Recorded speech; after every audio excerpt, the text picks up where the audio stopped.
Bonjour à toutes et à tous. Alors, le marathon des législatives a démarré et nous avons le plaisir de l'ouvrir en accueillant aujourd'hui et en direct de Radio Salvetat le député sortant de la 5e circonscription de l'Hérault, à savoir des Hauts-Cantons au Minervois, Philippe Huppé, député de l'Union des démocrates, radicaux et libéraux, et qui représente la majorité présidentielle. Philippe Huppé, bonjour et bienvenue à vous. Bonjour. Alors, une toute première question. Donc, vous faites partie de l'Union des démocrates radicaux et libéraux. Qu'est-ce que ça veut dire? Droite et gauche confondues ou droite-gauche? Je suis président de la fédération du Parti radical de l'Hérault, ouais. Et je fais partie de la majorité présidentielle. Je ne fais pas partie de l'Union des démocrates, excusez-moi. Alors, c'est ce qui est noté sur votre site. Non, ça c'était l'UDI et c'était avant. Je vous prie de m'excuser, c'est ce que j'ai lu, donc j'ai repris. Non, je suis la majorité présidentielle, je suis président de la fédération du Parti 34, la fédération des partis du Parti radical, et avant, le Parti radical faisait partie de l'UDI, et ça fait des années maintenant qu'il en est sorti, et on est en soutien au président Macron. Très bien. Bah écoutez, voilà, comme ça au moins j'aurais appris quelque chose. Alors, nous allons en tout premier lieu, si vous le voulez bien, porter un regard sur votre affiche de campagne. On peut vous voir en pleine nature, ce qui va planter le décor, si je puis dire.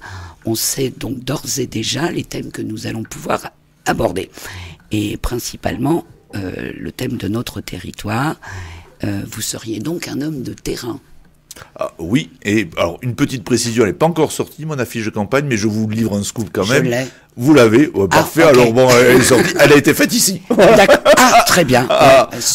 Entre Freyss et la Salvetat, auprès d'un menhir que tout le monde reconnaîtra. Voilà. Absolument. J'ai voulu, alors pour répondre à votre question, oui, j'ai voulu la faire ici, dans un champ, car... la ruralité est très importante pour moi, donc je voulais que la ruralité m'accompagne dans ma campagne. C'est pour ça que j'ai décidé les Hauts-Cantons et le plus haut pour moi qui vient à distance, c'est-à-dire la Salvetat. Eh ben c'est gagné du coup. Alors, on continue. Vous êtes en costume cravate, la veste lancée par-dessus l'épaule, ce qui vous donne un air détendu, décontracté, et ce qui vous rend accessible. Est-ce que vous êtes accessible, Philippe Huppé? Je crois, oui. Je suis en costume cravate, c'est certain, parce que vous savez, quand vous êtes député, je suis député, et en même temps, même si je l'étais pas, je serais quand même en costume cravate, parce que je pense que quand on demande à des gens de voter pour soi, et on a cette exigence, on doit avoir cette exigence vestimentaire de bien les représenter. C'est surtout pour ça, regardez aujourd'hui, je suis pas en costume cravate, je suis en jean et en chemise, point. Mais une fois que, comme député, je me suis toujours mis un point d'honneur à bien représenter ma circonscription, donc à mettre une cravate. Et si je devais être réélu, ce serait la même chose aussi. Et oui, je suis un homme accessible. J'ai fait presque 200 000 km sur la circonscription. Je crois que je suis venu un certain nombre de fois à la Salvetat, pour rien vous cacher. Et chaque fois qu'on avait besoin de moi, on me téléphonait et je venais. Oui. Eh bien, en tout cas, on vous en remercie. Alors, vous apparaissez donc dynamique, marchant vers nous, ce qui nous amène à votre slogan « Libre avec vous ». Est-ce que vous pensez que cela aurait pu être également libre ensemble? À mon sens, ça n'a pas tout à fait la même connotation. Cela donne justement un petit effet contradictoire avec une impression de distance, alors que lorsqu'on est ensemble, on parle de nous et non de vous. Ben, alors, ce que j'ai voulu expliquer dans Libre avec vous, c'est que d'abord j'étais libre. Et que j'étais avec mes concitoyens, les gens de la 5e circonscription, donc j'étais libre. C'est mon expérience de député qui me permet d'être un peu plus peut-être libre. Dans mon caractère, j'ai quand même ce fort attachement à la liberté, mais cette expérience m'apprendra plus rapidement à me détacher des contraintes ou des pressions qu'il pourrait y avoir, et c'est avec vous que je construirai cette liberté. C'est pas seul, c'est pas. Très bien, mais alors. C'est votre force qui me donnera cette liberté. Okay, très bien. C'était la question à laquelle j'allais passer. Quant à libre, qu'est-ce que ça veut dire concrètement? Ce qui, en soi, n'est pas exactement le reflet des 2 années passées, libre.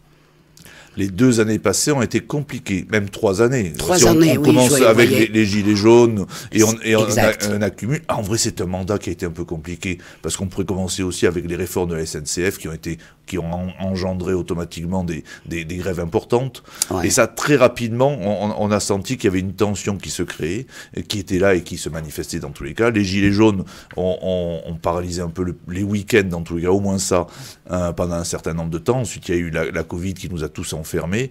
Et maintenant, la guerre en Ukraine. Donc, il y a toujours eu, depuis 5 ans, des problèmes, quand même. Ouais, c'est un peu compliqué. Mais j'ai envie de dire que la Covid est un peu venue à la rescousse des gilets jaunes. Non, c'est une chance, malgré tout. Ça a tout stoppé. C'est une chance pour nous tous, je crois. Pour nous tous, ouais. Ça a stoppé les manifestations récurrentes tous les samedis. Et au départ, honnêtement, j'avais rencontré des gens de Saint-Pons, j'avais rencontré beaucoup de gens sur les ronds-points. On pouvait comprendre. Et il me l'avait dit, vous pouvez pas nous enfermer chez nous avec une augmentation du gasoil aussi importante. On ne pourra plus aller travailler, ça vaudra plus le coup de travailler. Donc ça pouvait se comprendre. À la fin, il y avait quand même une dérive, parfois politisée, et dans tous les cas violente. Donc il était bon que ça s'arrête. Mais que le gouvernement entende. Ouais, puis mais que le gouvernement entende quand même. Hein. C'était pas super bien articulé, chacun voulait prendre sa place, etc., sans qu'il y ait vraiment de représentants. Oui. Et malgré tout, si on n'a pas un représentant, ça devient un peu compliqué. C'est compliqué de discuter avec quelqu'un quand il n'est pas le représentant. Ouais. Donc à la fin, il y avait 10 000 personnes en face, mais il n'y avait pas quelqu'un qui pouvait parler pour eux. Ouais. Écoutez, merci de vos réponses. Vincent, je vais vous laisser la parole parce que c'est vous qui démarrez le programme de Philippe Huppé. Donc allez-y. Très bien. Alors on va commencer avec l'eau, un sujet essentiel avec de nombreux enjeux économiques et environnementaux. Alors ma première question, vous évoquez la réutilisation des eaux usées. Tout simplement, comment comptez-vous mettre en place cette réutilisation ? Quelles sont les eaux usées que vous comptez récupérer et concernent-elles aussi celles des particuliers ? Alors, les eaux usées, c'est-à-dire les eaux des stations d'épuration. Pour l'instant, les eaux des stations d'épuration repartent dans la nature, c'est le principe. Ouais. Il y a eu quelques tests de fait, notamment à Sérignan et dans l'Aude aussi, de traitement de ces eaux usées pour arroser. Alors, pour arroser des pelouses, par exemple le golfe, c'est le golfe d'Agde qui arrose avec des eaux usées. Ouais. Il y a aussi des arrosages de vignes. Dans l'Aude, on l'a fait, et à Sérignan, on l'a fait aussi. Donc, il est possible, en changeant la législation, de prendre ces eaux usées, de les traiter bien évidemment bien sûr, à la sortie, et ensuite d'arroser nos vignes qui en ont bien besoin parfois. Elles viennent d'où ces eaux usées ? Des particuliers. Des particuliers, c'est ce que je disais. Okay. Par exemple, à Addisson, quand j'étais maire, il y avait 130 mètres cubes d'eau qui sortaient par jour. Et qui partaient directement dans la nature. Détourner cette eau pour arroser les vignes, elles partiront in fine dans la nature aussi. Hein. Donc quoi qu'il en soit, ça part dans la nature. Okay. Très bien. Ensuite, comme vous le soulignez, l'eau est un enjeu majeur dans notre territoire du sud de la France, avec des sécheresses qui s'intensifient et qui continueront de s'intensifier avec les problèmes causés par le réchauffement climatique. C'est une ressource qui est de plus en plus difficile de capter, nos nappes se remplissent de moins en moins vite et se vident de plus en plus vite. Le niveau de Lagoux, par exemple, est plus bas, plus tôt et plus longtemps. Les anciens de la Salvetat et aussi de nos territoires des Hauts-Cantons peuvent témoigner de cette modification de nos saisons. Et donc face à cela, il y a des risques multiples. Et nous avons sur le territoire des acteurs privés qui sont implantés et d'autres qui souhaitent s'implanter et qui souhaitent utiliser cette eau, notre bien commun, pour générer des profits. Alors nous sommes face à des enjeux doubles, à la fois économiques, avec la création d'emplois et un apport financier pour les collectivités, mais à la fois un enjeu écologique avec la préservation de nos nappes et également la pollution de l'eau, la nuisance pour les activités agricoles et pour les citoyens. Alors ma question, c'est comment vous positionnez-vous sur le sujet de la gestion de l'eau entre privé et public et comment hiérarchisez-vous vos priorités ? Alors juste une petite introduction, 1% de l'eau est buvable. Ouais. Et consommable par 1% de l'eau dans le monde est consommable par les humains. Tout le reste n'est pas consommable. Oui, même moins d'1%, oui, je suis d'accord. 0,7. Mais donc, en gros, disons 1%. Voilà. Donc, à partir de ce moment-là, on a bien compris que l'eau devenait redevenait une denrée importante et chère. Ouais. Ça fait quelques années maintenant qu'on a oublié que l'eau était... depuis qu'on a le robinet à la maison, l'eau courante à la maison, on n'y fait plus trop attention. Goutte à goutte, c'est pas très important. Plusieurs bains dans la journée, c'est pas très important. Auparavant, quand c'était pas le cas, quand on était obligé d'aller chercher l'eau à la fontaine commune ou dans le puits, on faisait attention. Une fois qu'on la portait, on faisait attention de l'économiser. On consomme énormément d'eau individuellement par personne et par an. En France, dans les pays développés, plus un pays se développe, plus il consomme d'eau.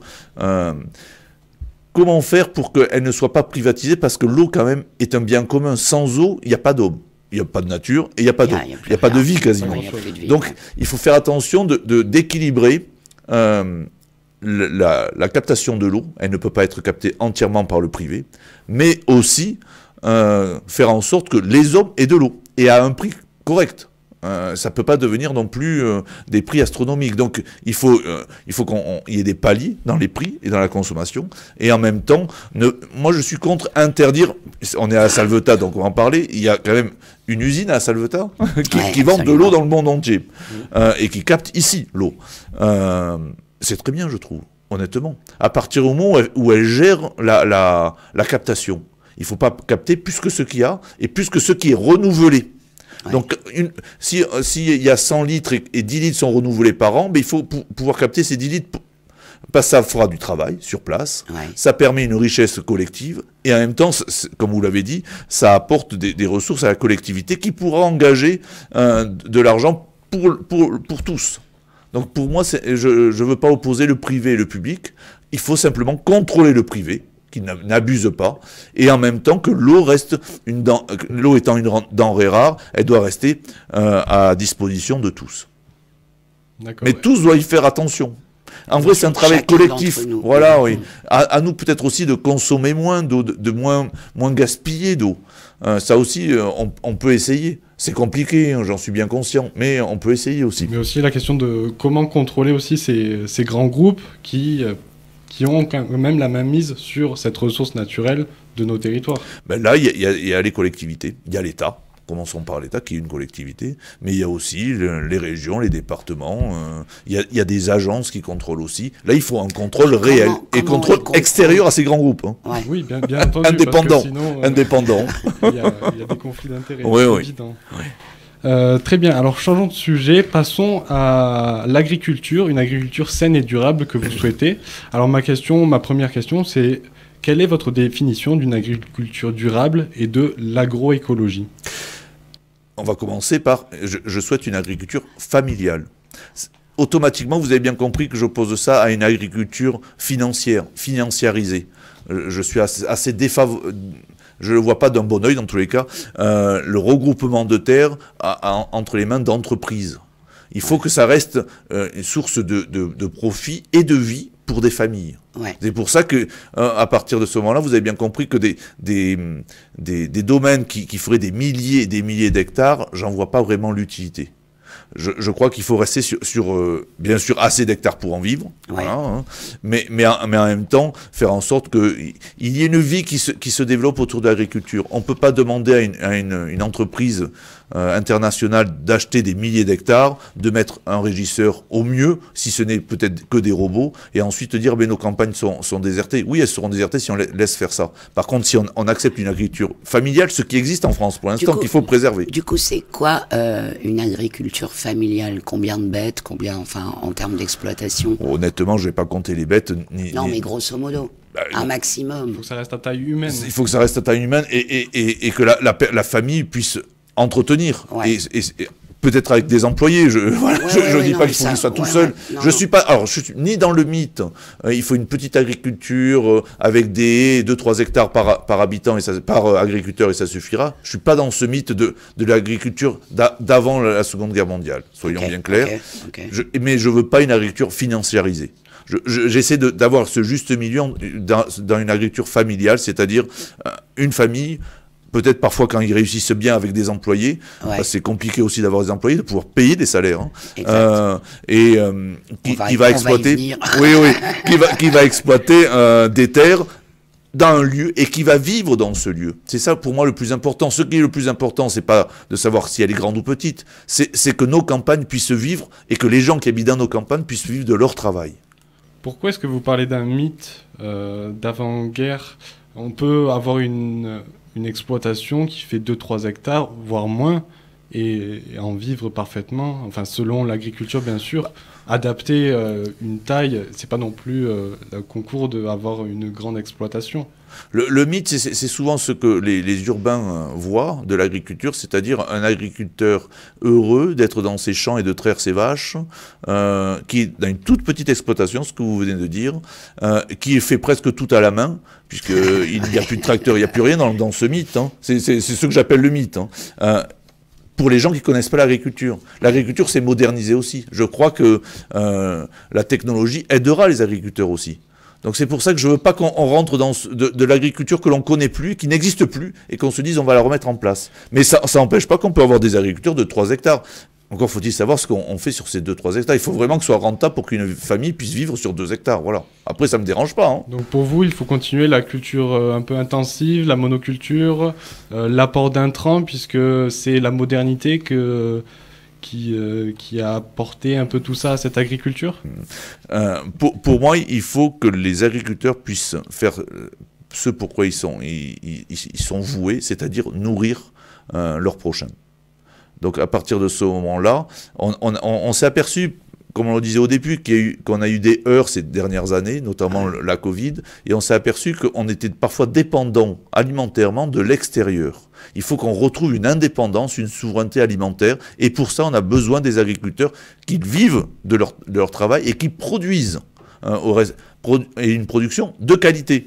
Soyons bien clairs. Mais ça ne veut pas dire que c'est automatiquement que du bio. Je ne veux pas mettre à l'index certains agriculteurs, à part quand ils dépassent les bornes et qu'ils polluent réellement. Mais autrement, les agriculteurs ne sont pas des pollueurs. C'est ce que je veux qu'on entende.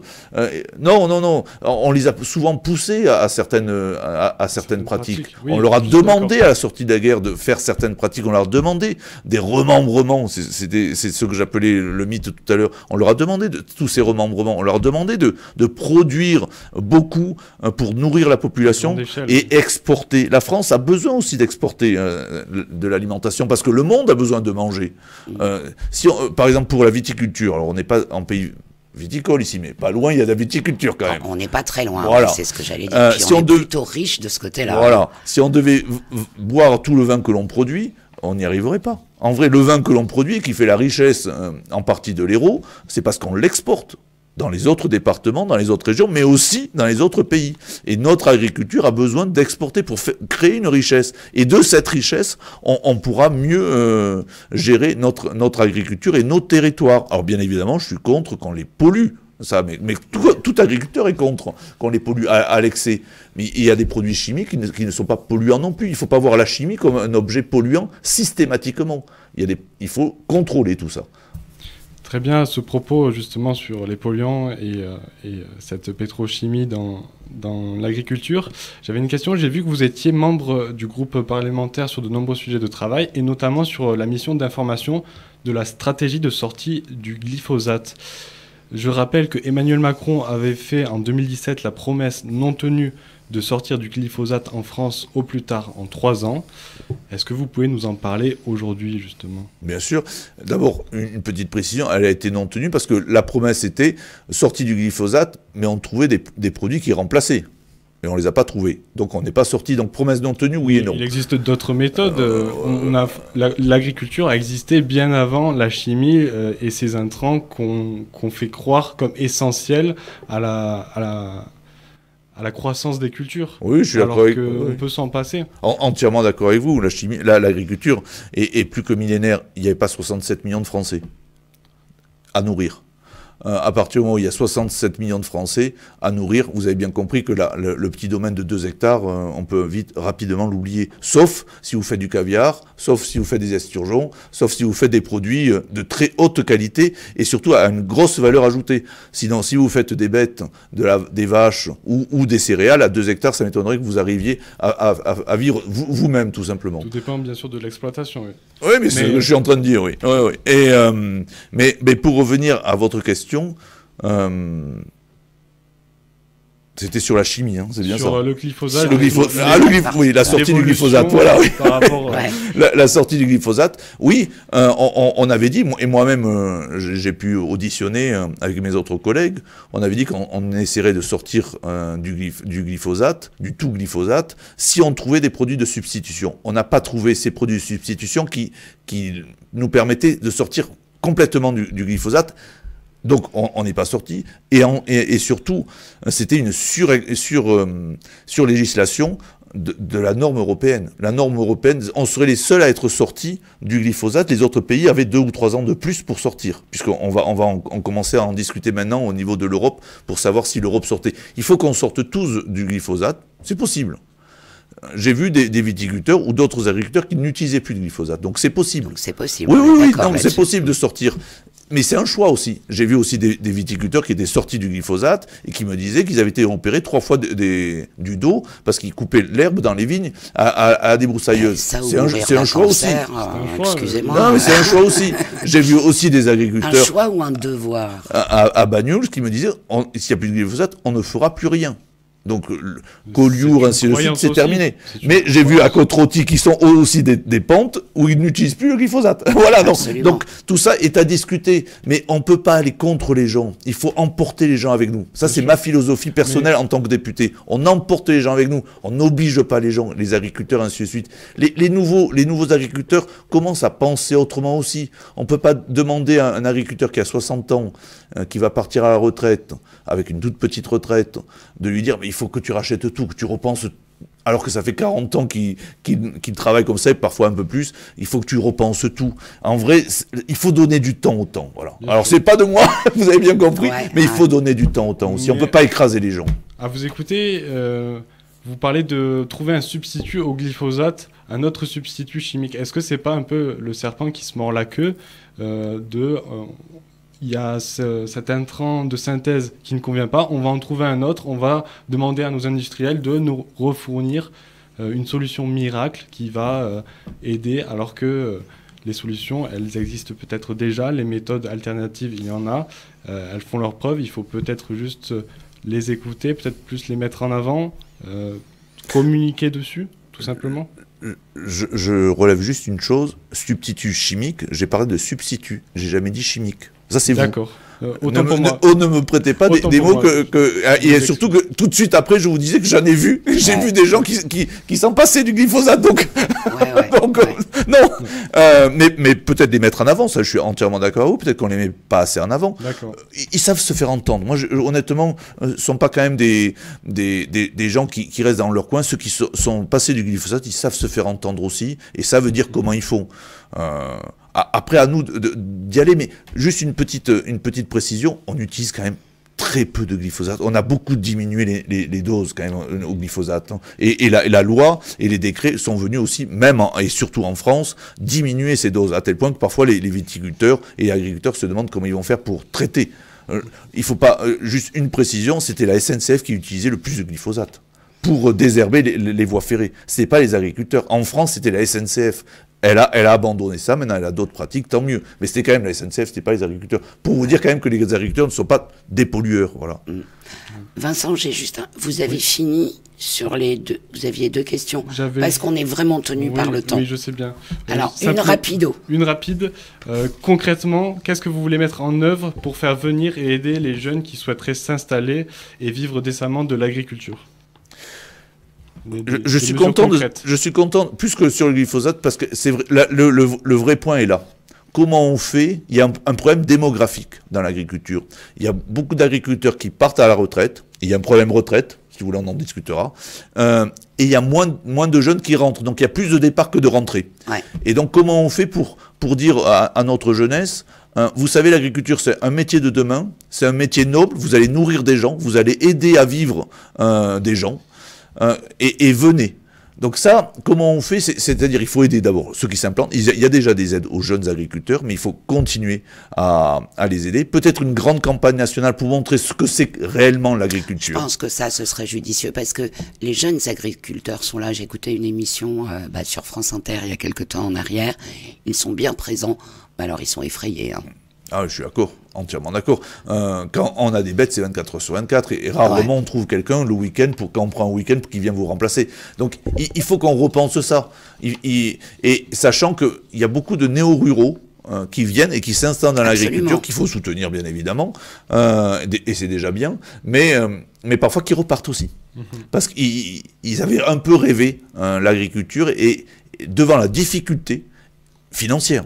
Parce que quand on n'hérite pas de terre ou d'un appareil productif, on fait un emprunt et on se ruine. À la fin, vous travaillez pour la banque. Vous travaillez plus pour vous. Donc là, il faut vraiment penser à ça, à cette implantation et à cette installation des jeunes. C'est-à-dire que déjà ne pas les charger au niveau des emprunts financiers. Et il existe des possibilités, des mises à disposition de terre. Et ça existe. Il y a des associations qui œuvrent dans ce sens. Alors vous dites il faut le penser, mais vous y avez déjà pensé. Est-ce que vous avez des propositions concrètes là-dessus? Mise à disposition de terre. Au lieu d'acheter une terre, on va la louer pendant un certain temps. Il y a des caves coopératives qui le font et des associations comme Terra Hominis ou autres qui le font aussi. Donc il faut aller dans ce sens et les aider, ces associations, à se développer et en même temps faire une grande campagne nationale pour faire comprendre ce que c'est qu'un jeune agriculteur maintenant. Et peut-être que les jeunes viendront. Peut-être que les jeunes viendront. C'est plus le bagne comme parfois certains l'ont en tête. C'est plus ça du tout. Faire en sorte aussi qu'on reste sur une agriculture, comme je le disais au départ, familiale et pas financière. Une agriculture financière tuera en vrai les jeunes qui veulent s'installer, puisqu'ils ne laisseront plus de place, ils accapareront les terres pour faire des immenses domaines qui seront vides d'êtres humains. Donc ça, il faut l'éviter aussi. Merci de ces réponses. Alors, nous allons à présent aborder le point numéro 5 de votre profession de foi, le pouvoir d'achat et le travail. Donc, vous espérez redonner le goût d'entreprendre aux indépendants, PME et artisanat. Comment ? J'ai beaucoup, pendant ces 5 ans, travaillé sur les indépendants, les métiers d'art. Donc c'est un artisanat bien particulier, mais sur l'artisanat en général et les indépendants encore plus généralement. D'abord, il faut faire connaître ces métiers. Il y a des centaines de métiers qui nous sont inconnus. Absolument. Et il faut que ces métiers aussi changent parfois leur pratique. Et ils le font. Ils sont tous en train de faire. Ils ont bien compris que les jeunes maintenant attendaient autre chose. N'attendaient plus. Parfois, il y a quelques années, dans la restauration, c'était parfois un peu difficile. La mise au pli dans la restauration était un peu dure. Les restaurateurs ont compris. Ça ressemblait à l'armée plus que. J'ai rien contre l'armée, donc je vais pas dire ça, mais ça ressemblait plus au goulag. Voilà, on est bien d'accord. Ça ressemblait plutôt à un camp. Vous voyez, vous parlez de goulag. Moi, j'ai été plus soft. J'ai dit armée. Mais maintenant, ça a changé, donc c'est pour ça que je me permets de le dire. Ça évolue. Oui, beaucoup. Et donc les jeunes reviennent. Moi, j'ai vu des charcutiers qui avaient changé leur pratique aussi, parce qu'ils n'arrivaient pas à tenir leurs apprentis, et ils partaient presque tout de suite. Et il habite pas loin, ce charcutier, et ils ont décidé de changer les horaires. Et donc à 14h, simplement ça c'est pas grand-chose, mais ils viennent plus tôt le matin, et à 14h, ils sont libres. Et donc ils peuvent faire autre chose de leur journée. C'est ce qu'ils demandaient, et ainsi garder des apprentis. Vous voyez, parfois ça demande pas d'argent, ça demande pas grand-chose, ça demande simplement des changements de pratique.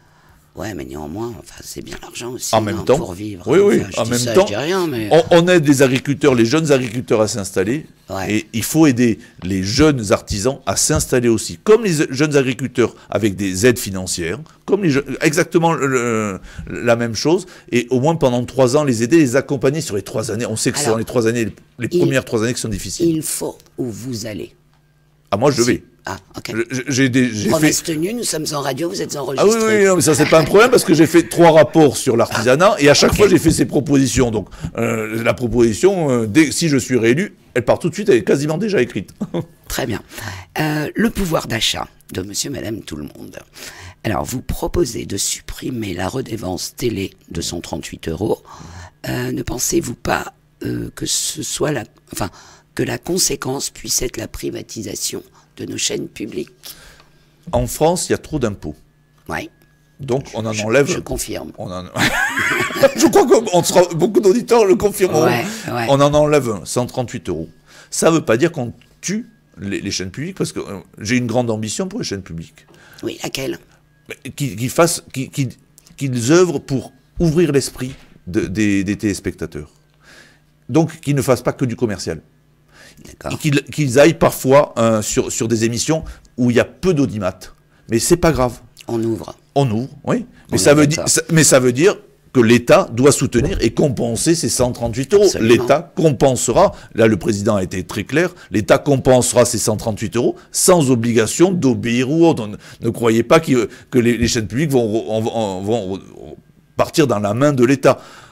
L'ORTF, c'est terminé. On ne revient pas sur l'ORTF, soyons bien clairs. Hein. Mais par contre, on aide les Français, on enlève ces 138 euros qui sont un peu injustes quand même. Parce que quand vous avez une télé, vous payez 138 euros, les jeunes ne regardent plus la télé. Absolument. Et regardent sur ordinateur. Mais vous savez que moi je regarde... Donc eux, ils paient rien, mais ils regardent tout quand même. Donc à la fin, c'est que les vieilles personnes qui paient 138 euros. Voilà, soyons clairs. J'ai en effet une télé chez moi, mais je me branche avec mon téléphone portable et je ne regarde que les plateformes.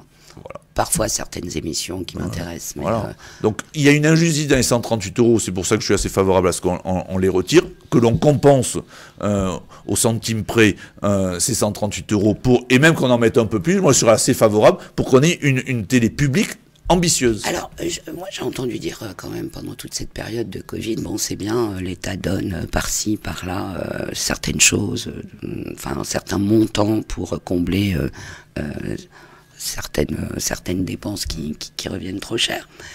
Mais l'inquiétude de chacun est de dire, ok, il y a un moment donné où il va falloir rembourser tout ça. Comment ça se passe?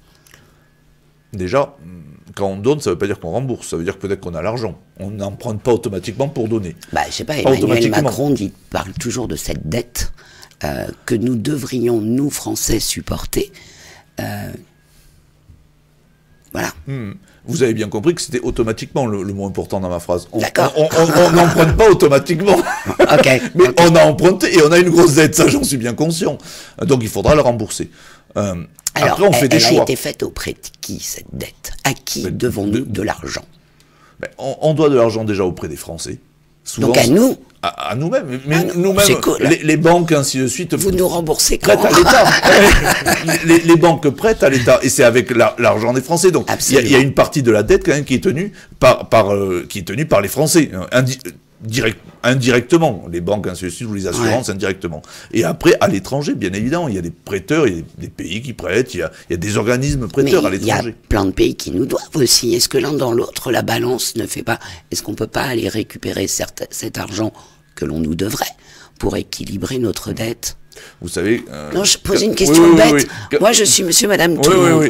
Donc j'ai mes interrogations. Et quand j'étais jeune, ma grand-mère me disait, on ne tombe pas un œuf.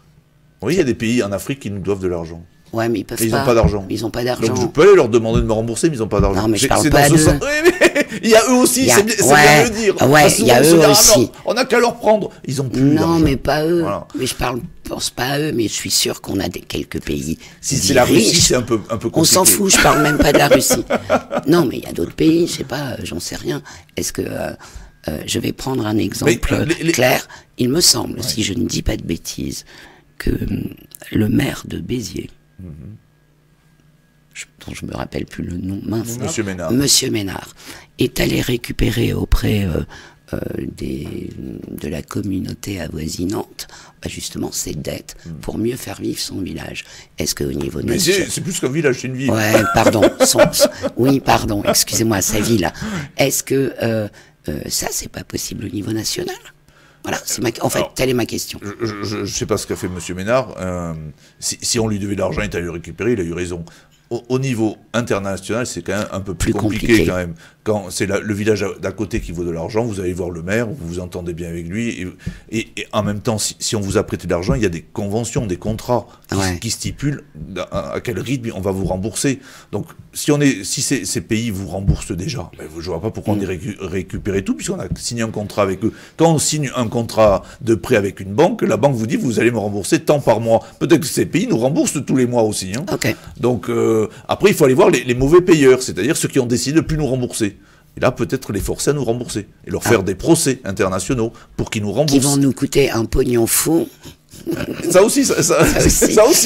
Bon, je suis parti trop loin, ça faisait pas du tout partie de mes questions, j'en suis désolé. C'est pas grave. Bon, donc vous nous parlez de la baisse des impôts, de l'impôt à la succession. Oui. Fort bien, très bien, si ce n'est qu'une grande partie des Français Ils sont absolument pas concernés. Je suis d'accord avec vous. C'est Tout pour ça le que je monde parle n'est pas des issu de petites... famille.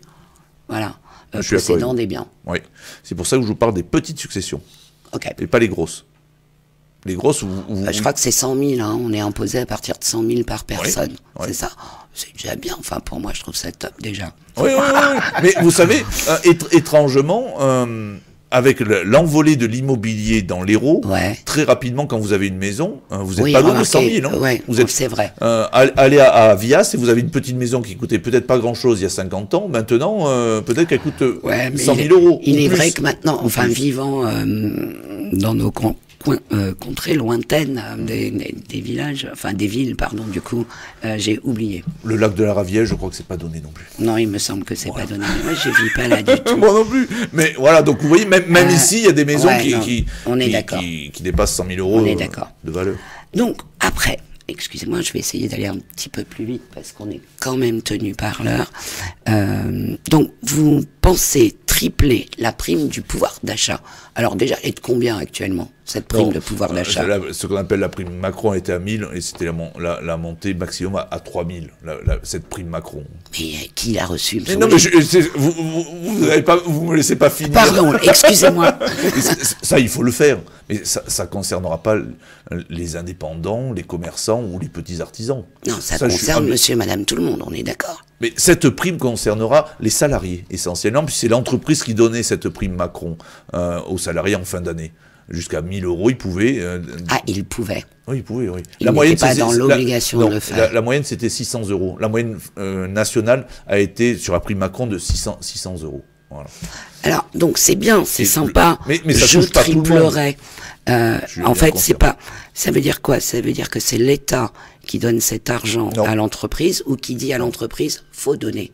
Non, l'État dira. Nous aimerions voilà, l'État dira à l'entreprise parce qu'on c'est pas l'État qui paie, vous avez bien compris, c'est l'entreprise. Du coup, oui. Donc il dira, si vous êtes en capacité, il serait bien quand même que vous donniez cette prime Macron à tous vos salariés. Et beaucoup d'entreprises l'ont compris, que l'intérêt des entreprises, vous avez bien compris aussi qu'il y avait une pénurie de main d'œuvre. Donc l'intérêt des entreprises aussi. Moi, par exemple, je vais vous donner un exemple rapidement. J'ai rencontré une entreprise du luxe en plus. On pourrait se dire, ils gagnent très bien leur vie. C'est quasiment les dernières chaussures en France qui sont faites. Et ils me disaient qu'ils n'avaient pas les moyens, car il y avait une tension sur les marchés, et ils vendaient pas comme ils le souhaitaient, ils n'avaient pas les moyens d'augmenter les salaires. Mais qu'est-ce qu'ils ont fait? Mais ils ont donné la prime Macron, parce qu'il n'y a pas de charge dessus, et il y a une déduction fiscale. Et donc, voilà, ils ont un intérêt. Et donc, quand même. avec les syndicats, bien sûr, avec les syndicats, ils ont négocié, les syndicats internes à l'entreprise, ils ont négocié, et ils ont donné le maximum de cette prime Macron à chacun de leurs salariés, en attendant de pouvoir augmenter le chiffre d'affaires et de pouvoir augmenter les salaires. Vous voyez, parfois, c'est assez intéressant. Alors, le gouvernement Macron a mis en place, et pour valoriser, on va parler très concrètement, valoriser les salaires et des auxiliaires de vie, valoriser cette fonction, qui est un peu plus qu'une fonction, mais qui est malgré tout un joli travail. Donc, il a augmenté, me semble-t-il, de 6 euros le salaire, enfin l'appointement horaire. C'est-à-dire que je crois que c'était de 17 euros, c'est passé à 24, 17, donc ça fait 5 euros, pardon. 24 euros, voilà. Et en fait, les employés, donc auxiliaires de vie, sur cette augmentation, et pour que leur salaire soit valorisé, ont perçu 37 centimes d'euros. Non, mais je suis certaine, hein, je suis sûre de moi. Je vous fais entièrement confiance. 37 centimes, voilà. Et en fait... Par heure? Oui, monsieur. Ou à la fin du mois? Par heure. Ah, par heure. Oh non, mais... non, mais je suis d'accord avec vous, c'est quand même tout petit. C'est tout petit. Ouais. Et non seulement ça... C'est pas ça qui va compenser les 4% de l'inflation. On est d'accord. Non, mais ça, avant que vous me le... Et ces mêmes entreprises, donc ce qui a fait que pour une auxiliaire de vie, parce que j'en connais, hein, et j'ai vu les salaires, les fiches de salaire, etc., ces mêmes entreprises, donc pour une échelon 2, arrivaient donc avec ces 37 centimes à 11 euros de l'heure, donc dépasse le SMIC. Le SMIC vient d'être réindexé, pardon. Et comme ces entreprises, ces entreprises ont fait passer un mail à ces auxiliaires de vie en disant, vous avez déjà été indexé, Nani, on vous a donné très largement 37 centimes d'euros, ils l'écrivent pas comme ça, bien entendu. Ben voilà, on va donc réaménager le SMIC horaire, vous percevrez 11,20 €, ce qui fait qu'en fait, l'un dans l'autre, ils n'ont absolument rien donné. Elles ont touché 20 centimes d'euros pour le SMIC qui vient d'être réindexé. Donc je ne comprends pas. Pourquoi le gouvernement ne se penche pas là-dessus, n'oblige pas ces sociétés qui engrangent, quoi, soyons très clairs. Qui sont souvent des associations. Et souvent des sociétés privées, on en a dans le secteur. Pas que des associations, parce que... Et qui sont financées par le département très souvent. Absolument. Ah, voilà. On est d'accord. Par le département. Qui les choisit lui-même. À quel moment on va mettre le nez dedans? On va aller voir, on va aller faire des visites aussi. Il y a les centres des EHPAD, puisqu'on est en plein dedans. Les EHPAD, les maisons de retraite. À quel moment on va aller faire des rencontres? Mais pas de la rencontre, je viens tel jour à telle heure. Aller voir ces gens et leur dire... Enfin, voilà. Là, je constate ça. J'arrive aujourd'hui, je n'étais pas attendu. Voilà ce qui se passe. Mesdames, présentez-moi vos salaires, vos machins. Un vrai contrôle. On est toujours sur des gens qui veulent amasser et amasser encore plus. Et la personne qui va faire ce travail, qui est un travail assez compliqué quand même, hein, qui n'est pas simple du tout, voilà, elle va toucher 37 centimes d'euros de majoration de salaire. Alors que le gouvernement a donné pour ça. Oui, je suis entièrement d'accord avec vous. Il faut de plus en plus de contrôle et surtout embaucher. Alors, il faut des augmentations de salaire, on est bien d'accord. Mais ce que vous n'avez pas dit, c'est que souvent, il y a peu de monde. Très peu de monde. Il y a peu de monde, mais évidemment qu'il y a peu de monde. Non, mais ouais. J'ai dit qu'il fallait une augmentation et embaucher. Donc c'était en même temps. Ouais. J'ai bien compris que le métier ne deviendrait pas attractif avec ses salaires, honnêtement. On est d'accord. C'est dur. Je suis d'accord avec vous. C'est compliqué. Mais en même temps, il faut rendre ce métier attractif parce qu'il n'y a pas assez de monde aussi. On aura de plus en plus besoin d'auxiliaires de vie. Et on le voit dans les EHPAD. Finir chez soi, c'est important. Oui. Rester chez soi. Et ça limitera la construction d'EHPAD en plus. Parfois, on veut finir chez soi et au dernier instant, quand on ne peut plus rester chez soi seul, on va dans un EHPAD. C'est comme ça en général que ça se passe. Ouais. Et pour rester chez soi, les familles travaillant, il faut des auxiliaires de vie. Mais il faut que ces auxiliaires de vie soient d'abord qu'elles aient une fiche bien claire, une vraie formation. Souvent, la formation n'est pas suffisante, il faut une vraie formation. Et en même temps, ce qui nous permettra de vraiment mettre un salaire, parce qu'elles auront des compétences reconnues par la formation, et en même temps, faire en sorte qu'il y ait plus d'auxiliaires de vie. Alors, moi, je connais une jeune femme sur le village. Je ne dis pas qu'elles n'aient pas les compétences, attention. Non, voilà, c'est ça que je voulais dire. Il faut plus de formation. Je vous sentais venir dessus. Ouais. Et en le disant, je me disais, ça y est, elle va venir dessus. Oui. Je ne dis pas qu'elles n'ont pas de formation, loin de là. Je dis qu'il faut continuer. On se forme toute une vie dans tous les métiers. Les auxiliaires de vie doivent être formés régulièrement, parce qu'elles apprendront des choses. Et on leur demande de plus en plus de choses aussi. Mais bien sûr. Il y a 20 ans, on ne leur demandait pas. Mais alors, je sais qu'en ville, ça se passe comme ça, mais dans nos villages, c'est encore différent. Et puis là, il n'y a pas de raison que dans nos villages, on ait des auxiliaires de vie dégradés. Non, c'est pas ce que je dis. On a on a une pénurie. C'est très compliqué de trouver des auxiliaires de vie sur nos villages. Et c'est surtout que, même si on a une formation générale, dès lors que l'on arrive chez un particulier, il va falloir s'adapter à cette personne. Vous ne pouvez pas dispenser une personne toute ASH qu'elle puisse être, ou je ne sais quelle formation, dire hop, j'arrive, je m'occupe de vous. C'est faux. Donc tout ça, ça n'est pas payé par les entreprises. Je sais que sur une famille qui vit ici, elles ont besoin minimum de 3 jours, 4 jours d'adaptation, etc. Donc on demande aux gens de travailler gratuitement pendant 4 jours. C'est ce qui se passe, monsieur. C'est pas normal, qu'est-ce que je vous dise. C'est pour ça que je dis qu'il faut aller mettre le nez.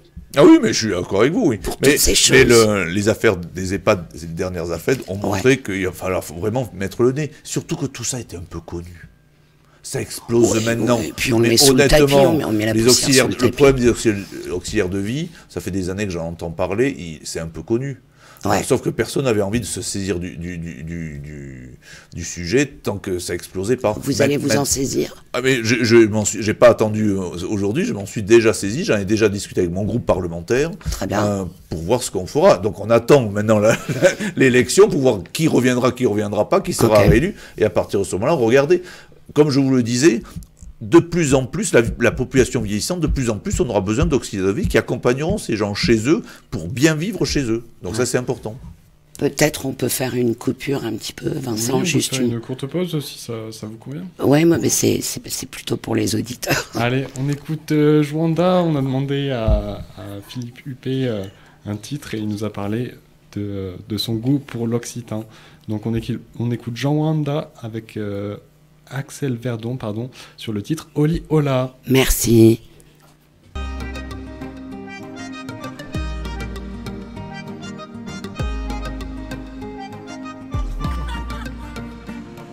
Et dis-moi ta peau, donne-moi toute l'histoire des tiens.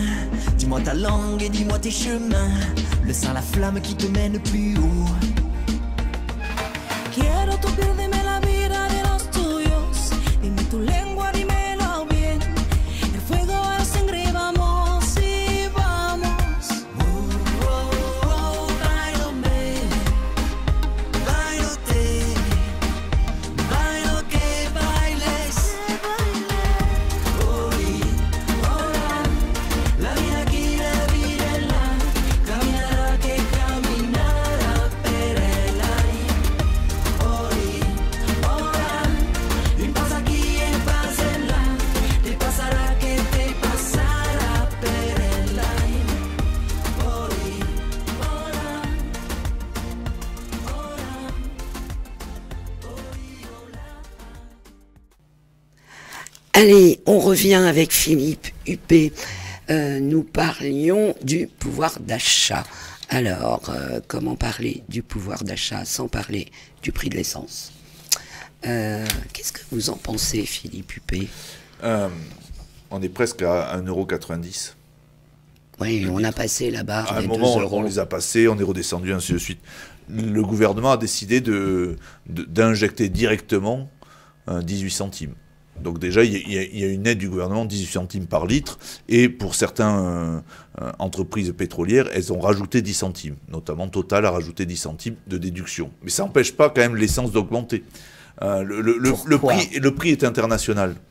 Et donc, automatiquement, quand le baril augmente, eh bien, c'est la faute de personne. C'est qu'il y a une tension internationale qui fait que le baril augmente. Mais on est d'accord c'est pas parce qu'on manque de pétrole, c'est parce qu'il y a des gens qui s'amusent à spéculer. Ça n'est que ça. Mais je suis entièrement d'accord avec vous. Il y a des gens qui s'amusent à spéculer, mais il y a aussi la guerre en Ukraine qui fait qu'il y a des tensions il y a des peurs. Le marché financier n'est pas très rationnel parfois, c'est de l'irrationnel. Et donc il y a des peurs, il y a des tensions qui se créent, donc on monte. Et les pays, l'Arabie Saoudite, les pays de l'OPEP qui ont décidé de ne pas augmenter leur production.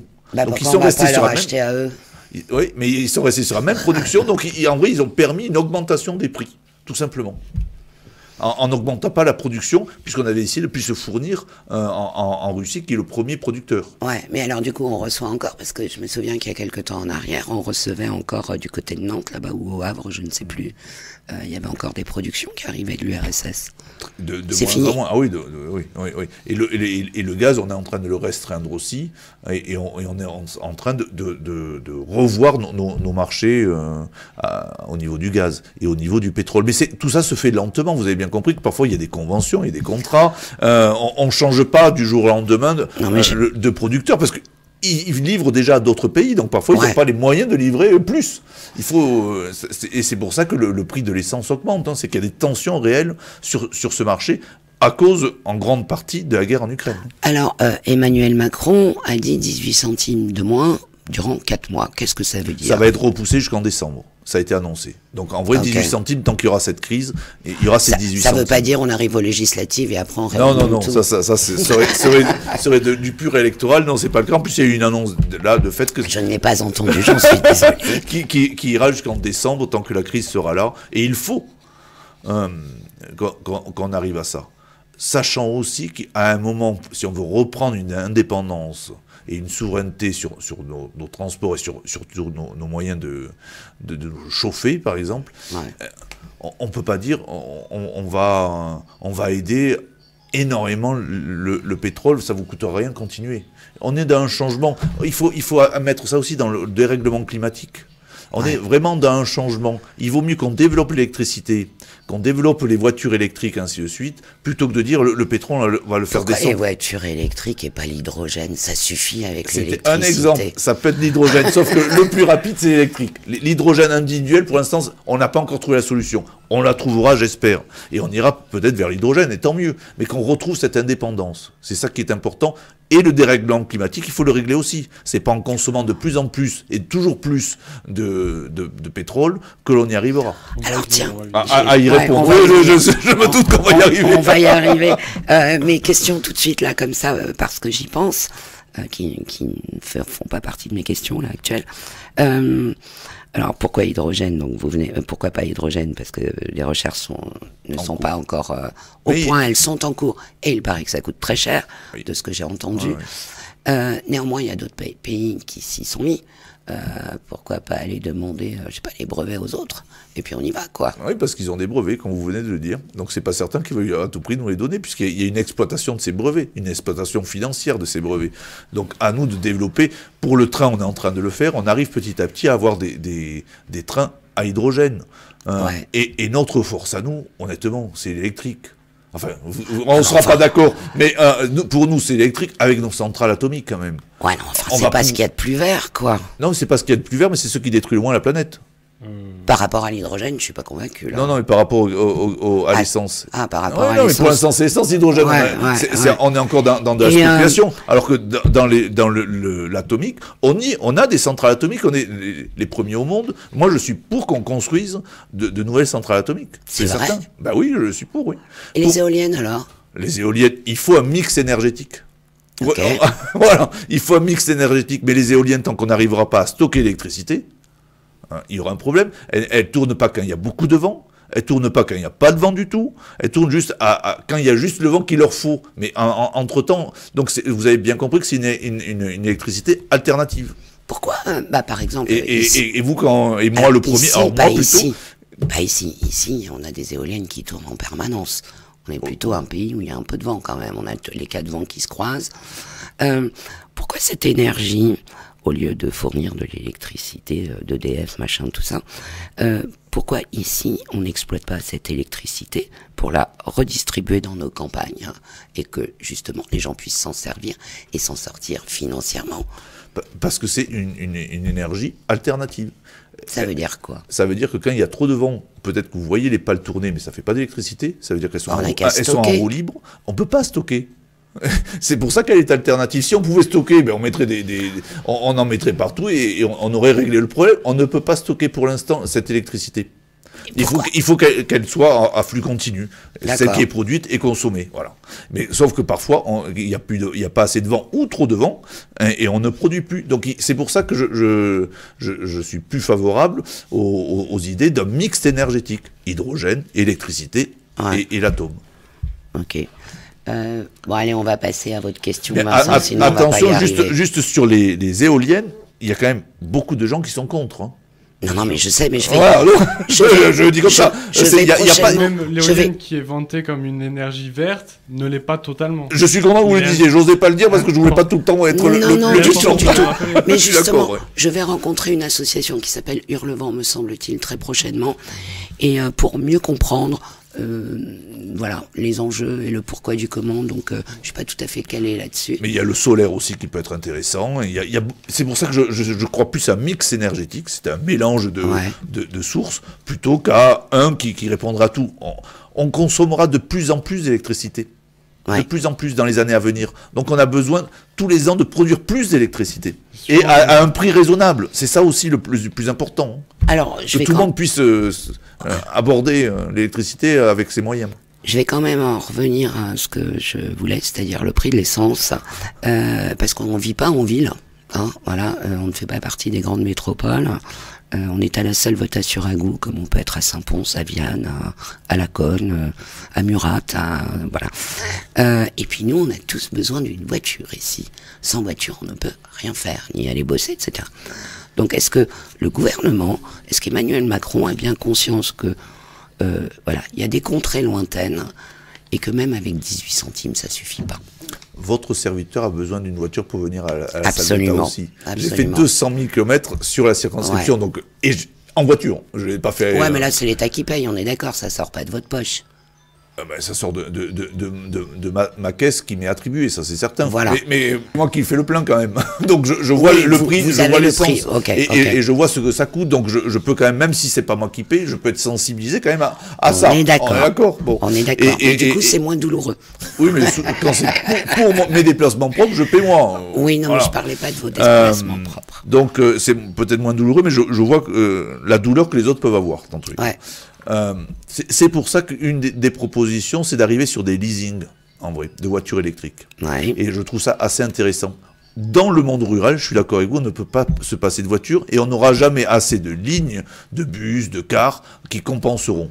Ouais. Même le train, et je suis favorable au développement du train aussi. Moi aussi. Béziers, Bédarieux, Bah Saint-Chély. ouais. Pourquoi on a coupé toutes ces lignes? Il faut les Quel redévelopper. dommage. Mais on est en train de faire petit à petit avec la région, et la Ok. région, mais l'État aussi a donné beaucoup d'argent pour remettre ces lignes à niveau, pour redévelopper cela. Mais vous avez bien compris que c'est Béziers, Bédarieux, Millau, Saint-Chély. Ok. J'ai Ouais. pas dit la Salvetat, donc Ouais, le non, train ne non, viendra on est pas à la bien Salvetat d'accord. malheureusement. Donc Ouais. c'est toujours la voiture, ou le bus une fois le matin et il revient le soir. Donc c'est pas satisfaisant. Donc on aura toujours besoin de cette voiture. C'est pour ça que je suis favorable à arriver sur un leasing. Ouais, non, mais là, il n'y a aucune pompe à Il faudra en électricité. mettre. Il faudra financer tout ça pour en mettre. Qui va financer tout ça? L'État aidera, bien évidemment. Et peut-être aussi, il faudra arriver à des prises qui soient pour tous. Que Ouais. Tesla n'ait pas sa prise, que Peugeot ne montre pas sa Ah prise, ouais. ainsi de suite. Il faut des prises universelles. On le voit avec nos téléphones, on a 36 000 prises, et quand on n'a pas la bonne prise de la bonne marque, en vrai c'est une petite Ouais. arnaque, ça permet aux marques de Absolument. vous vendre la prise. Là, il faut des prises universelles, rapides surtout, et un peu partout.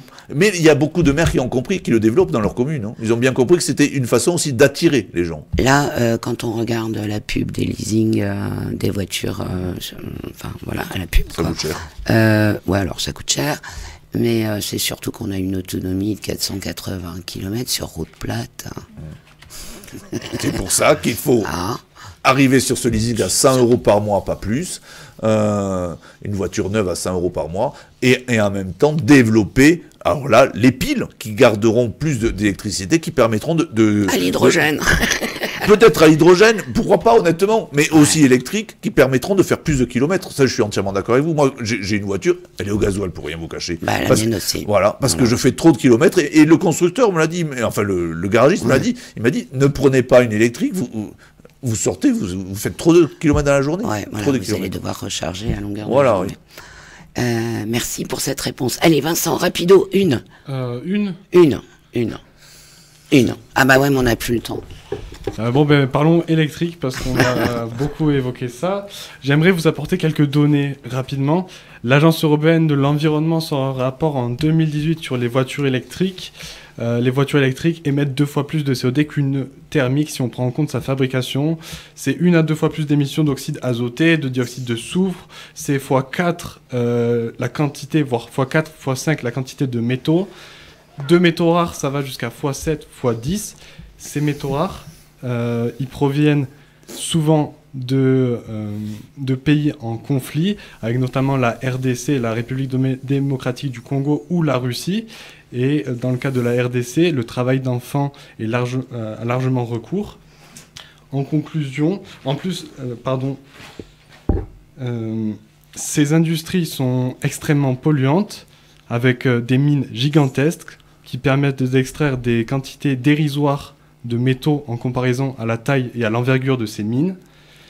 En conclusion, derrière le beau discours de l'électrique qu'on entend partout, se cache un important greenwashing d'une industrie sale et qui, bien évidemment, est loin d'être une véritable solution écologique et souvent bien plus polluante qu'on veut le faire croire à nos citoyens. Donc, sans même parler de tous les véhicules encore fonctionnels qu'on envoie à la casse avant même qu'ils n'aient atteint la fin de vie. Ma question, c'est est-ce que vos mesures ne sont pas trop minces, voire insuffisantes, face à l'ampleur de l'urgence climatique? Et si je peux ajouter aussi, ne serait-il pas plus judicieux d'inciter à l'achat de véhicules d'occasion dans une logique de circuit court, de récupération, plutôt que de soutenir une industrie nouvelle, polluante et mensongère? Le problème, c'est que votre question est longue, hein, quand même. Oui, Il y a je beaucoup- voulais beaucoup apporter de des sujets. données de l'agence européenne sur les métaux Ouais. et sur cette question-là qui Alors, crée énormément de je pollution vais essayer de reprendre point par à la point. fabrication. Je critique pas les données d'agence européenne, mais elles sont européennes. L'électrique est le seul pays où l'électrique ne pollue pas, c'est en France. Parce que, Pourquoi Parce que l'électricité est faite par les centrales atomiques. C'est un mensonge. Non, c'est faux. Ce que vous dites est faux. Mais- Dans les autres pays, la voiture électrique est polluante. Ça, je suis entièrement d'accord avec Et vous, en elle est France, polluante. Mais en France, non, parce que pourquoi l'électricité dont elle a besoin, c'est ce qui compense un peu, est faite par les centrales atomiques qui ne rejettent pas de carbone. Le problème, c'est le carbone. Mais oui, Mais la création, je à vous la invite à création- mieux regarder, à sortir des chiffres. À la création justement, et à l'utilisation de ces Mais métaux. peu importe, en France, on arrive à un équilibre grâce aux centrales atomiques qui fournissent de l'électricité qui ne rejettent pas de carbone dans l'atmosphère. Dans les autres pays, on n'y Grâce arrive à pas quoi parce que Grâce dans les à autres pays, ceux qui fabriquent de l'électrique sont parfois des usines à charbon. Par exemple, en Allemagne, ils ont abandonné les centrales atomiques, mais ils ont du charbon, donc ça pollue. Et à partir de ce moment-là, eh bien évidemment, l'électrique, puisqu'il devient polluant en soi, puisqu'on fabrique de l'électrique avec du charbon, eh bien, ça pollue beaucoup. Et je suis d'accord avec ces chiffres au niveau européen, sauf pour la France. Ça résout pas le problème mondial. Le problème mondial, je suis d'accord avec vous, on a besoin de métaux rares, et souvent ils sont trouvés dans des pays, on ne peut pas dire réellement démocratiques, et qui exploitent parfois même des enfants. Absolument. Je suis entièrement d'accord avec vous, et qui détruisent des collines entières et des contrées entières. Je suis entièrement là, je partage tout. Donc pourquoi soutenir cette industrie? Mais parce qu'on a besoin de ces métaux rares pour faire des piles aussi. Donc même si c'est de l'hydrogène, on aura besoin quand même de ces métaux rares pour faire des piles. Je veux bien ne pas soutenir cette industrie. J'ai pas envie, en sortant de cette émission radio, jeter mon téléphone par la fenêtre. Et je suis pas persuadé Il que... s'agit pas de ça. Mais les métaux rares sont dans le téléphone. Oui, Non, mais c'est pas je de ça, parlais c'est de ça. quelques quantités en Tout- kilos. Non, mais tout On est le à monde... 5 à 10 grammes dans un Oui, mais téléphone c'est pas portable. grave, peu importe, que vous soyez à 1 gramme ou à 10 kilos, ça revient au même. Vous êtes allé chercher ce 1 gramme quand même, et ce sont des enfants qui sont allés chercher ce 1 gramme Oui, quand mais même. on est à Donc, des kilos. à partir de ce moment-là... Alors, qu'est-ce qu'on peut faire pour que ça ne soit plus des enfants? Voilà.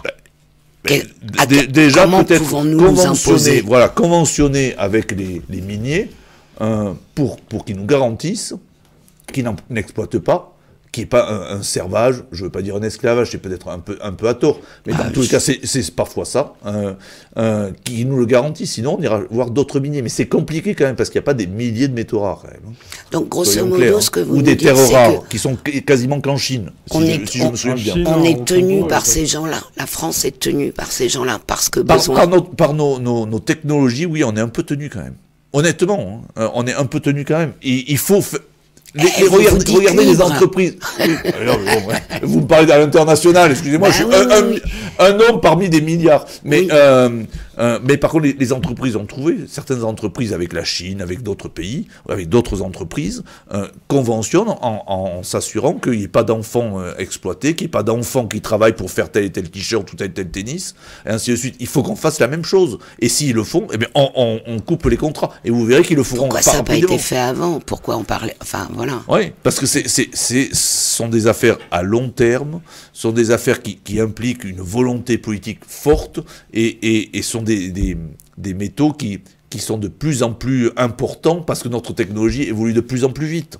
Et donc, on ne peut pas être toujours à l'avance. Là, on a pris du retard, il faut qu'on le comble. C'est-à-dire que tous les pays européens s'unissent pour dire ben, on n'ira plus acheter ce métaux rare, cette terre rare à tel endroit, dans telle carrière, si vous exploitez des enfants. Et vous verrez comme on est les principaux acheteurs, c'est à ce niveau, c'est un bras de fer qu'on va lever. Eh bien, ils abandonneront peut-être ça, les obliger. Non, Je suis mais les entièrement obliger, d'accord avec on vous. est Mais d'accord. par est-ce qu'on a les convention. moyens de les obliger? Oui, Voilà. je veux dire qu'on va pas le racheter. J'aimerais juste Oui. rebondir sur ce que vous dites. Oui. L'énergie électrique, c'est pas ça qui pollue. c'est la fabrication et l'utilisation Enfin, et l'extraction de tous ces métaux. Une usine à charbon, excusez-moi, ça pollue. Bon, moi, je Oui, veux bien, mais oui. vous pouvez le tourner dans tous les sens que vous voudrez. Une usine à charbon, ça pollue. Et une usine à charbon répondez en pas à la Allemagne fait de question. l'électricité. Voilà. Vous le tournez dans tous les sens que vous voudrez. Et vous serez pas d'accord avec moi, mais il y a des réalités quand Mais même. vous ne répondez pas à la question là. Vous Mais je réponds à votre question. Je vous dis qu'en France, la voiture électrique ne pollue pas. J'ai pas dit qu'elle était très loin. On est arrivé à un équilibre en France parce que l'électricité ne pollue pas à sa fabrication. En Allemagne, ils y sont pas, et loin de là, parce que pour toutes les raisons Alors, que vous avez données, et en plus, l'électricité est polluante. Qu'est-ce Ce sont des usines à Qu'est-ce charbon. qu'on Et c'est ose pas de l'éolien, là. Qu'est-ce qu'on nos centrales électriques que les autres n'ont pas? Il y a un truc bien spécifique, me semble-t-il. Le nucléaire. Le Oui, nucléaire, mais c'est produit par... par EDF. ouais, non, c'était pas ma question. Mais c'est J'ai ça, entendu parler d'un truc non polluant, mais je me souviens pas le nom. C'est c'est pas grave. J'aimerais rebondir juste sur le nucléaire. Justement, vous disiez que vous étiez favorable à la Oui, construction au développement de du nouvelles nucléaire. centrales. Pour une Et- indépendance et une Nous avons- souveraineté économique. D'accord, j'entends tout à fait cet argument. Nous avons actuellement énormément de centrales nucléaires en France et des centrales très vieillissantes dont l'infrastructure n'est plus au goût du jour, si je puis dire comme ça. Et notamment avec l'affaire Alstom, dont vous avez certainement entendu parler, très souvent l'entretien et la maintenance de ces Centrale. centrales nucléaires, merci, est externalisé. Ce n'est plus des ingénieurs français qui s'en occupent. General Electric a pris le contrôle un petit peu de de notre souveraineté énergétique au niveau nucléaire. Quel est votre avis sur ce sujet et justement, est-ce qu'il ne faudrait pas rénover plutôt que construire à nouveau des centrales, Ça rénover les anciennes qui peuvent être des menaces vraiment considérables pour la France?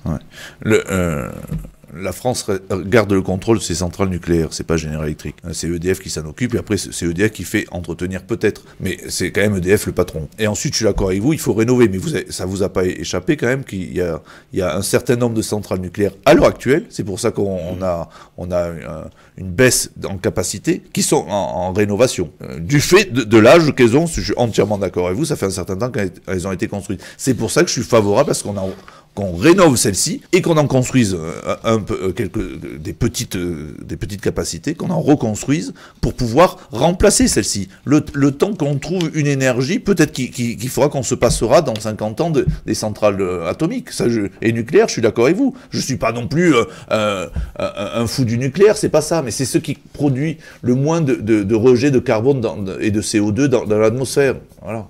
C'est pour ça que je suis favorable à ça. On a un problème de dérèglement climatique. Et ce dérèglement climatique est essentiellement, pas uniquement, essentiellement dû à nos rejets de CO2 dans l'atmosphère qui réchauffent l'atmosphère. Le nucléaire ne le fait pas. Alors, il y a d'autres problèmes, je suis d'accord avec vous. Si ça a explosé, mais ça fait une centrale qui explose. Ça, d'accord. En France, on n'en a pas eu pour l'instant. On a eu des alertes, on a eu parfois des alertes un peu chaudes, mais À on n'en a pas Toulouse, eu. non, il n'y a pas eu. Non, c'était pas une centrale nucléaire. C'était Non, pas non, une non. centrale Non, non, nucléaire. Ok. Merci. Heureusement, trop bien, plus de Toulouse, quand même.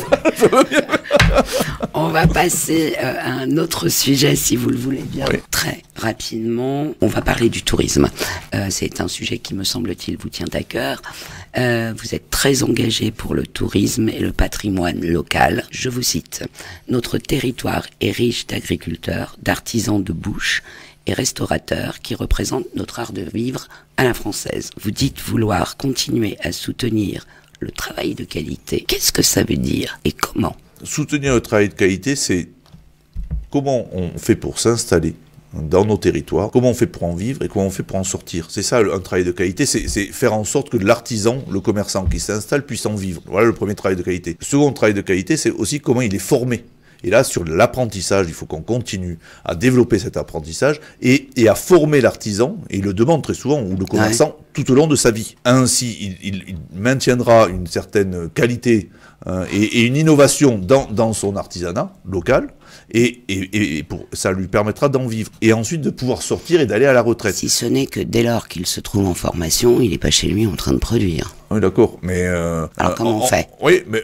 On est deux. Ouais, ouais. On a une boulangerie, on est deux. Ouais. Vous me montrerez la personne qui rentre à 20 ans formée dans une boulangerie et qui à 60 ans sans complément de formation est toujours au top de la qualité. On est d'accord. On est d'accord. On est d'accord. Donc il faut quand même un peu de formation. Il faut se donner. Il peut le prendre sur lui-même à un moment, Ouais, la ouais. formation. Ouais, et je sais que ça coûte de l'argent, hein, j'en suis bien conscient, mais il y a des aides aussi. Et peut-être qu'il faudrait aider ces gens qui vont en formation plus amplement. Pour le salarié qui va en formation, il y a des aides financières. Okay. Il perd pas d'argent.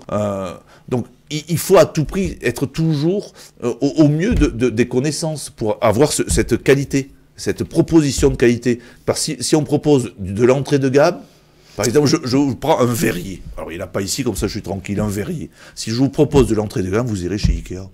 Tout simplement. Et donc, le verrier d'ici, il ne marchera pas. Il marchera, il fonctionnera, il vous attirera, même si ça fait quelques euros de plus, parce qu'il vous propose de la qualité. Et on s'aperçoit que dans beaucoup de métiers, c'est ça. La charcuterie, ça fonctionnera si vous propose de la qualité. Si c'est la même chose que vous trouvez au supermarché, vous irez au supermarché, Exactement. car ça coûte moins Alors, cher. pourquoi, pourquoi on ne... Je vais parler des Je restaurateurs. ne dis pas que c'est de mauvaise qualité au supermarché. Hein. Je vais parler des restaurateurs parce que c'est un... Enfin, je suis très souvent au restaurant, j'adore ça.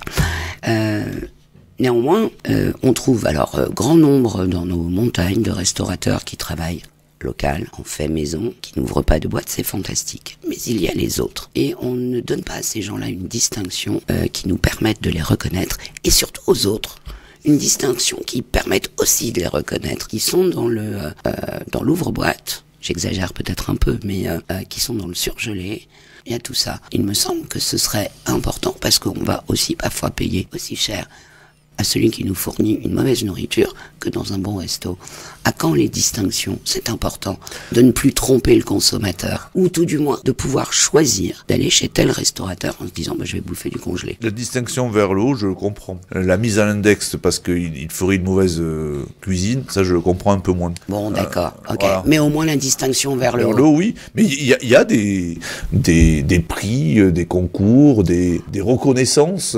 Le fait maison, si vous mettez sur la carte fait maison, ça veut dire quelque chose dans la législation. Vous serez obligé de suivre un certain nombre de règles. Le routard, le guide du routard qui vous remet un prix, ça veut dire quelque chose aussi. Ça veut dire que ce ne sera pas trop cher et qu'il soit de bonne qualité. Et ainsi de suite. Donc ça existe quand même ces distinctions. Il suffit de les regarder, ou les étoiles, ou n'importe quoi. Il y a 36 000 de distinctions qui mais font encore que... faut-il que ces gens arrivent jusque chez nous. Vous voyez ce que je veux dire? Oui. Oui, non, mais bon, je crois qu'à Saveutta, il y en a quelques-uns qui sont distingués. C'est vrai, voilà, bon. c'est exact. Et en même temps, parfois, les normes d'hygiène font en sorte que par exemple, vous voulez utiliser des œufs.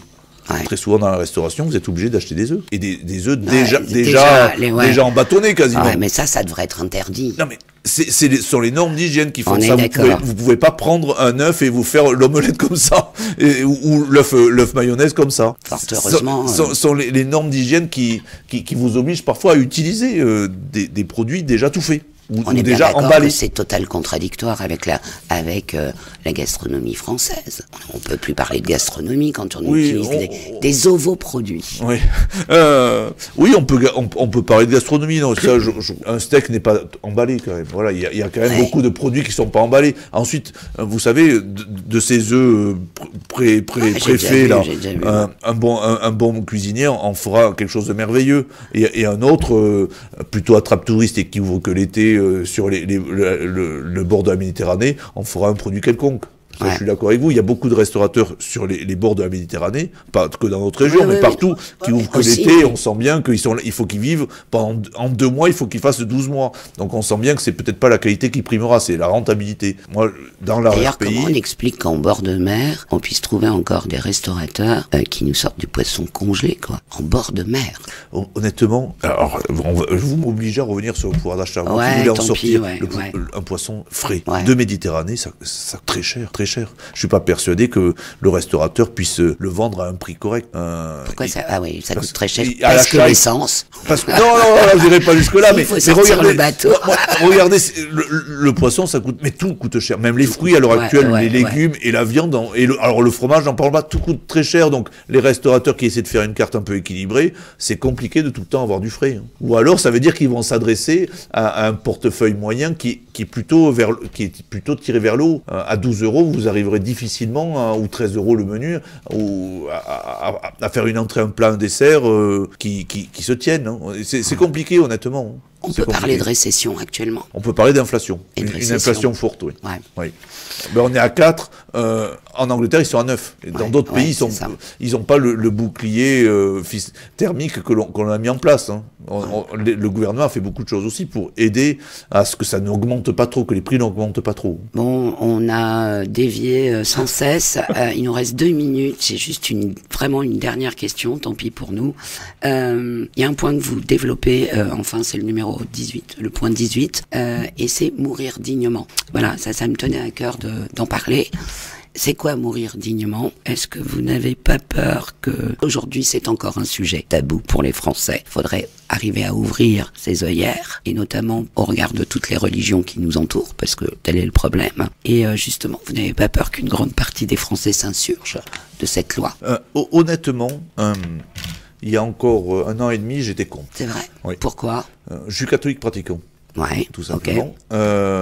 Je pensais que quand on est près de sa mort, ben on va doucement, on va doucement s'éteindre, mais qu'on n'avait pas à précipiter la chose. C'était mon raisonnement il y a 1 an et demi. Puis au sein de l'hémicycle, cette volonté a été portée par un certain nombre de députés dont moi. Et comment j'en suis arrivé là, c'est d'abord une expérience personnelle. J'ai vu, comme j'ai un certain âge, comme vous pouvez le voir, j'ai vu des gens autour de moi mourir et parfois être maintenus en vie alors qu'on savait très bien qu'ils étaient morts.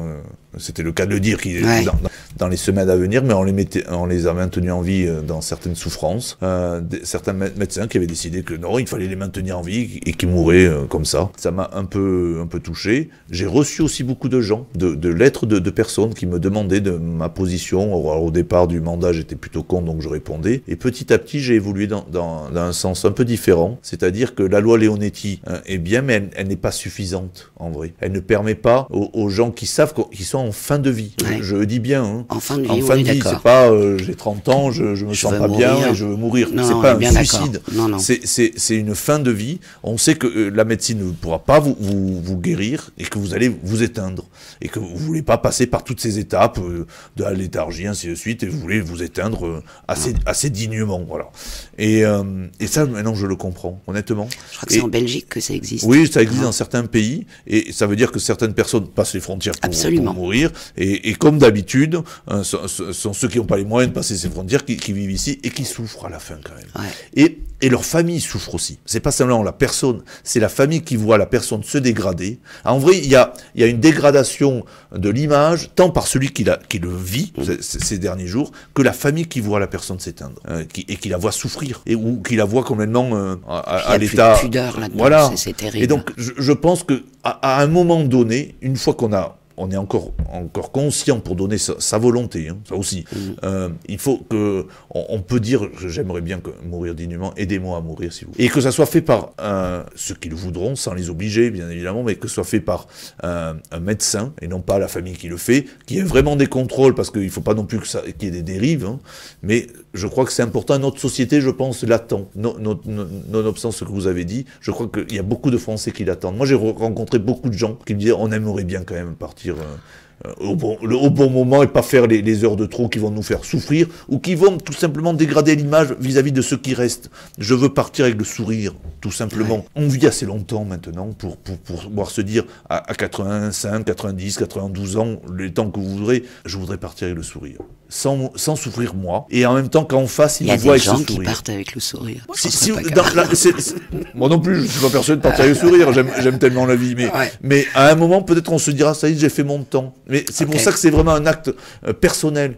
On peut légiférer dessus, mais c'est vraiment un acte personnel, il faudra que ça le reste personnel, mais quand même que ce soit accompagné par des professionnels. Alors, je veux pas que ça se fasse en cachette dans la famille, ou parfois que l'on dise aux médecins, on va le faire, mais ne vous inquiétez pas. Donc on laisse la responsabilité à un homme qui n'a pas l'autorité de le faire, et on lui dit mais on ferme les yeux. Parfois ça se pratique un peu comme ça. Donc autant on le sait. Voilà, autant éclairer cet acte et le rendre plus digne. Si vous êtes réélu, alors vous en êtes quoi à l'état de pensée aujourd'hui? Vous avez d'ores et déjà écrit une loi à ce sujet Il y avait déjà une proposition de loi décrite, et j'espère... qui a été rejetée. Qui a été rejetée, et une grande majorité du Parlement était pour. J'espère qu'on la reprendra. Hein. On a voté l'article 1, j'espère qu'on continuera à voter les autres articles pour arriver à... Donc ça peut aller assez vite. Hein. Et le président de la République en a parlé dans sa campagne qu'il ouvrirait le débat. Oh, dernière question qui n'a plus rien à voir. Merci de cette réponse. Vous êtes pour un partage du gouvernement Un partage.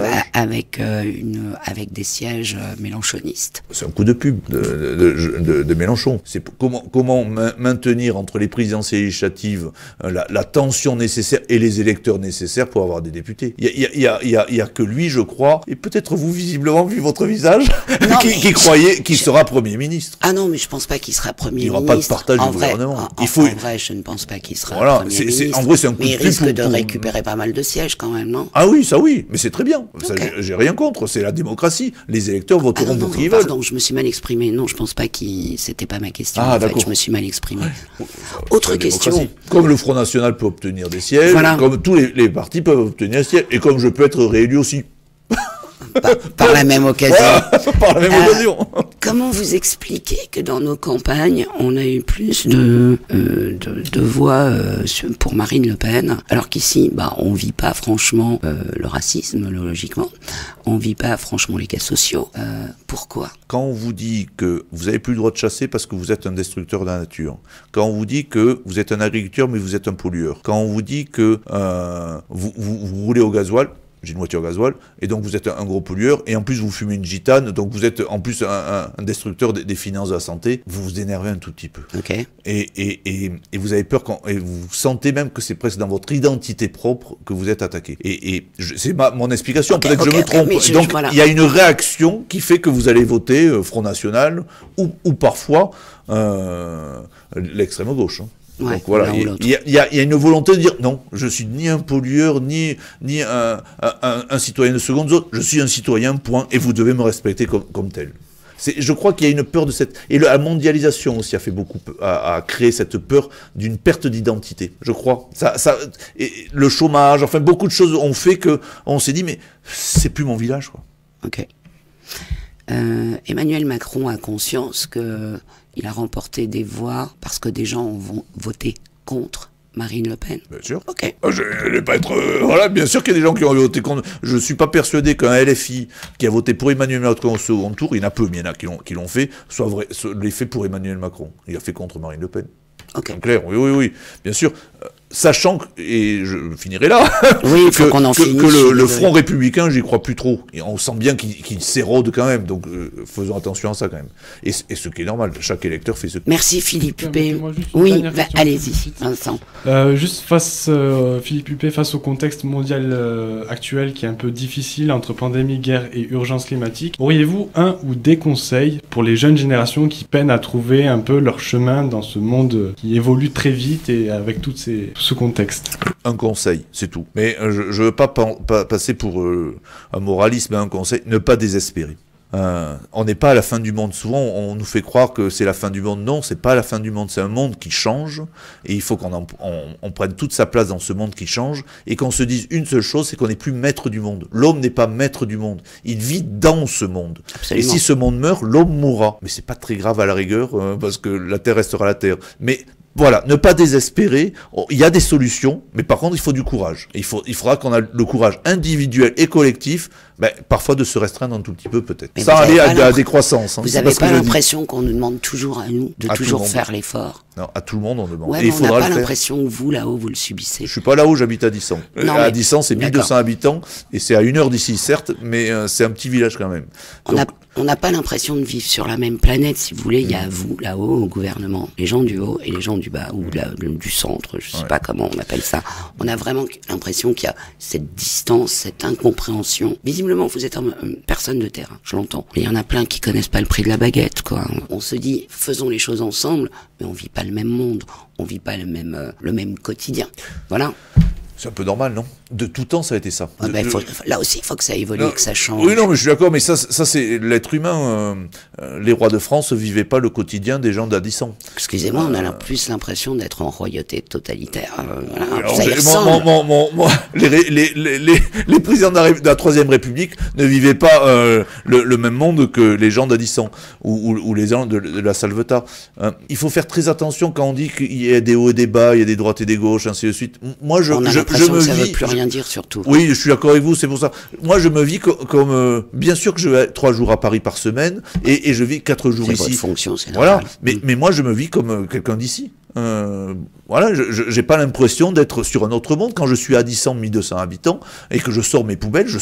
Bon, allez, et d'accord, ce matin, je rentrais mes poubelles. Donc, faisons attention parfois à ces caricatures. Après, qu'il y en ait certains qui connaissent pas les baguettes, le prix de la baguette, oui. Mais j'en connais plein d'ici qui connaissent pas le prix de la baguette parce que c'est leurs femmes qui vont l'acheter tous les jours. Et le mari n'y va jamais, donc il connaît pas le prix de la allez, baguette. je vous l'accorde. Ah, c'est gentil quand même. Je vous l'accorde. Ok.